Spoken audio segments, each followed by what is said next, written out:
Thank you very much, Ken. Good morning, everyone. I'd also like to start by thanking the organizers for inviting me here. It's great to be in Japan.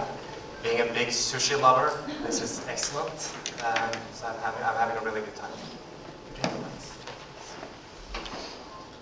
I have a double institution. I'm working at the research institution, Norwegian School of Sports Sciences. And I'm also at the Norwegian Center of Football Excellence, which is owned by the Norwegian Football Association and the Norwegian Premier League. So I'm doing, in part, research, but also I'm applying the research to Norwegian professional clubs phenomena.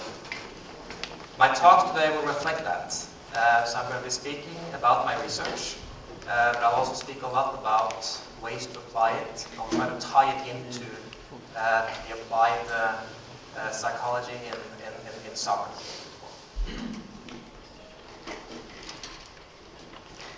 I will be speaking about performing under pressure, but sort of like the underlying thought of this presentation is to echo some of the things that Arsene Wenger talks about here. He says that the last 10 years in top football, we've seen a lot of progress in the physical area. The next decade will be about psychology. We'll make big progress in the mental area, perception, understanding, motivation. I think it's easy to agree with the first part of that statement, that we've seen a lot of progress. We saw that even in the roundtable discussion last night, that it's a big dominance of physiology in science applied to football.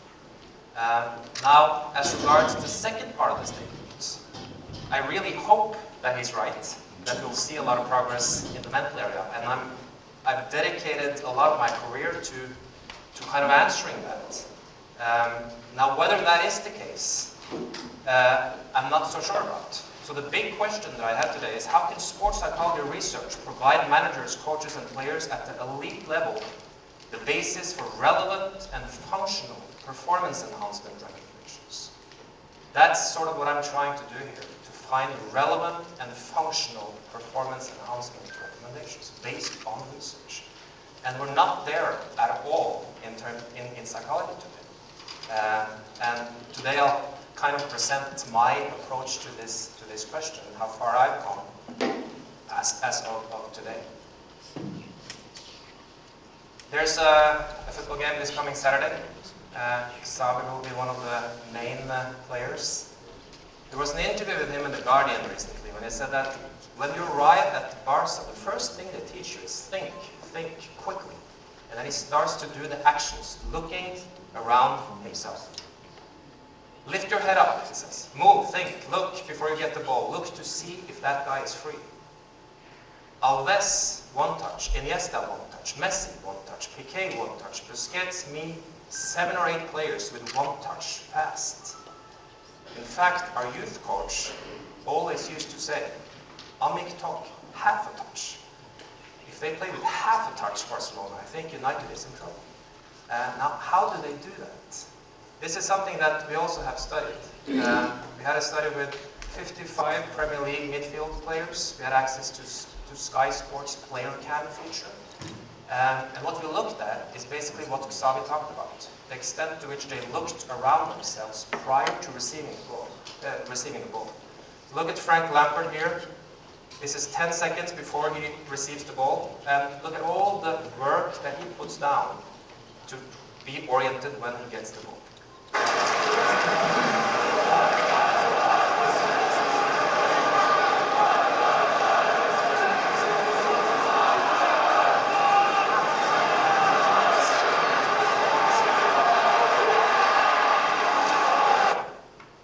And when we look at the data here, we get pretty interesting results. We find that the players who don't have a very high frequency in terms of the number of searches per second, they hit the right man with about 39% of their forward passes.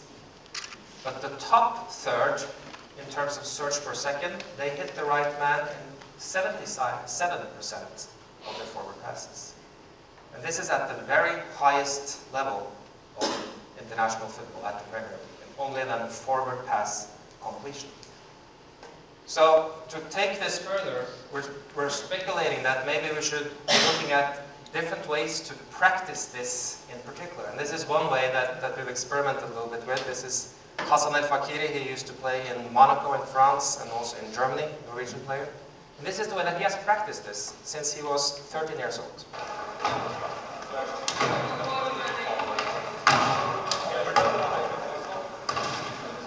So what you see is basically the most normal exercise in football, 2-2, passing the ball back and forth. He's making searching over his shoulder a part of his receiving technique.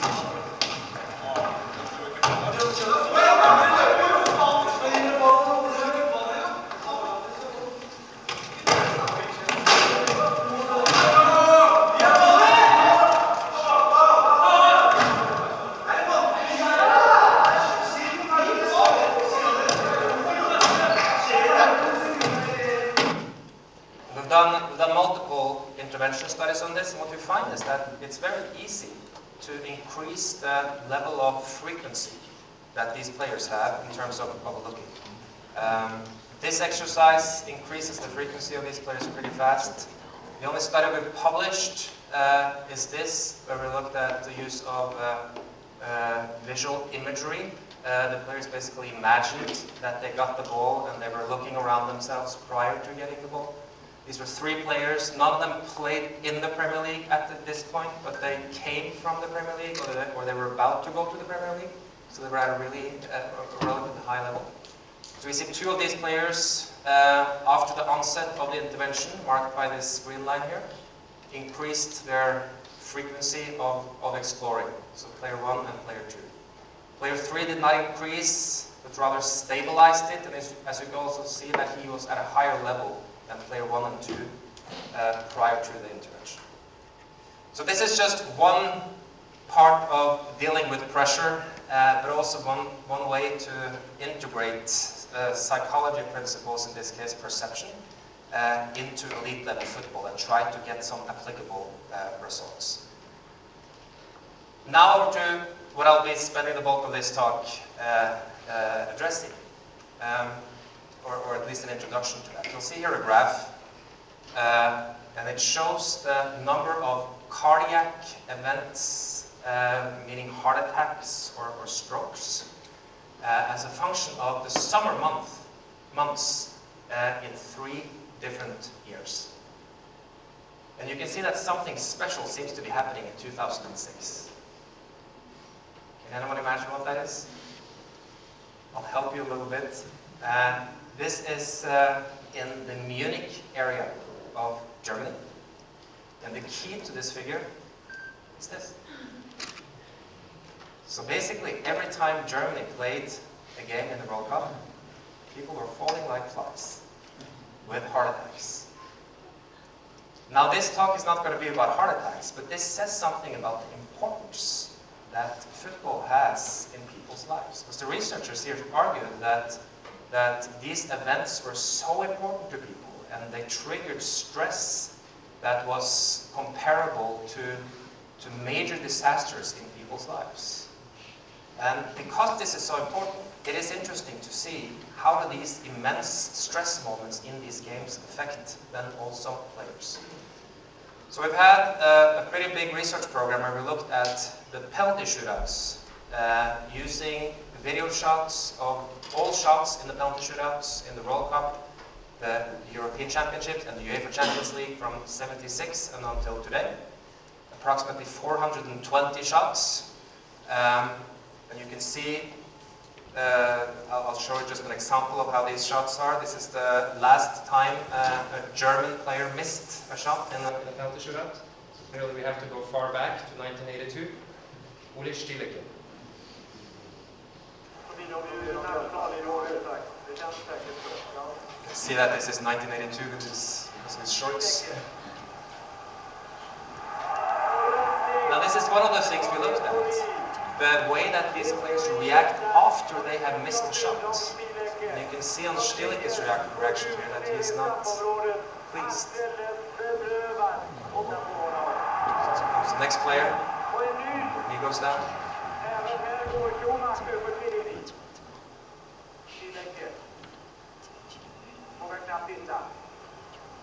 So clearly these events have a really strong impact on these players. And we also find in one analysis here that 90% of the players who have missed the shot in the penalty shootout, they react with a body language very indicative of shame, guilt, humiliation. So it's not just missing a shot, but it's something much more substantial than that. My apologies for this table to the Englishmen in the audience. This is the all-time penalty shootout table, and this is a little bit important for some of the data that I will be showing in this presentation. So what you see is that all the countries with 5 penalty shootouts or more, you see that Germany has a 5-win, 1-loss record, whereas the bottom 3, and that's a little bit important for later, is Italy, Netherlands, and England at the bottom with 1 win and 5 losses. Of course, being Norwegian, I only wish that Norway was on this table, but we never get that far in tournaments. We have no chance. We don't get to tournaments at all. So it's, I wish I was on this. Even in the bottom, that would be okay. This is the theoretical basis of the presentation that I have today. I'm going to be spending some time talking about choking under pressure, so that would be underperforming under pressure. What are the mechanisms involved in that? There are 4 steps to this model. The first part is that it starts with some type of high ego. You have a status, you have a certain position, and you have expectations coming from yourself or coming from the environment.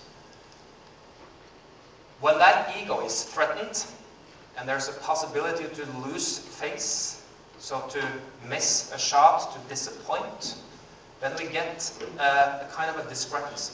We have a high ego here, and there's a risk that we will end up down here. With that discrepancy comes emotional distress, because this gap is painful, it's uncomfortable. So you have anxiety and you have discomfort. So far, these are very normal reactions. Everyone will experience this in high-pressure situations. The key then to both choking and to optimal response would be the self-regulation. And in terms of choking, what we see then is that self-regulation fails. And the way that it fails, according to certain theories, is that you can be distracted by the anxiety. You can be trying too hard to do well in that particular situation, given that it's so important. Or, which is what we find a lot in the penalty shootouts, you try to escape. So you try to get away from the situation rather than excel in the situation. And that's where you fail. So this is, in many ways, the most important slide, at least theoretically speaking, today. So I'll be spending some time now going in on each of these 4. Starting with high ego. What do all these players have in common, other than being superstars in the game of association football? Well, I'm sure many of you will recognize this. All of these players have missed a shot in a penalty shootout at the really highest stage, at a World Cup, at a Euro, or in the Champions League. So that shot that maybe mattered the most in their careers, they ended up missing. Now, I wanted to try to test this and see if it's possible to get some empirical results related to this. And frankly, I didn't believe that this would be the case, that the best players would also be the players who missed the most. Because that was kind of a myth that I was confronted with now.